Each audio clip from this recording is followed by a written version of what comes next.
আওয়ামী লীগ সভাপতি শেখ হাসিনার ৭৮তম জন্মদিন আজ। প্রতি বছর এই দিন বাৎসরিক উৎসবের ন্যায় উদযাপন করে দলটি। মধ্যরাত থেকে শুরু হয়ে দেশব্যাপী বিভিন্ন সভা সমাবেশের আয়োজন করে আওয়ামী লীগ ও অঙ্গ সংগঠনের নেতাকর্মীরা। বিগত বছরগুলোতে কেক কাটা, গান বাজনা, সভা সমাবেশ, আনন্দ মিছিলের মাধ্যমে উদযাপন করতে দেখা যায় দিনটি। জেলাভিত্তিকভাবে জন্মদিন পালনের জন্য অর্থ যোগান দিত দলের শীর্ষ পর্যায়ের নেতারা।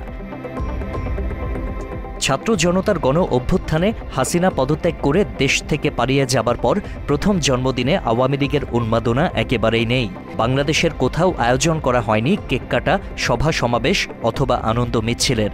হাসিনা পালিয়ে যাওয়ার পরই পুরোপুরি অস্তিত্ব সংকটে দলটি। বিগত ১৫ বছরে বিভিন্ন খাতে অনিয়ম, দুর্নীতি, বিরোধী দলের ওপর নিপীড়ন, নির্যাতন, আন্দোলনরত শিক্ষার্থীদের ওপর নির্বিচারে গুলি এবং বিগত সময়ে খুন, গুম, ধর্ষণ, চাঁদাবাজির কারণে দলটির আজ গ্রহণযোগ্যতা শূন্যের কোঠায় বলে ধারণা করা হচ্ছে।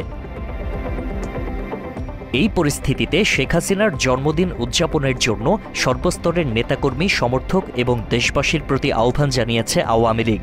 আওয়ামী লীগের ফেসবুক পেজের একটি পোস্টে এই আহ্বান জানানো হয়েছে। তবে এই আহ্বানে সাড়া না দিয়ে দেশের বিভিন্ন বিশ্ববিদ্যালয়ে সাবেক প্রধানমন্ত্রী শেখ হাসিনার জন্মদিন উপলক্ষে গণজোতা নিক্ষেপের আয়োজন করা হয়। আশিক আহমেদ, বাংলা এডিশন।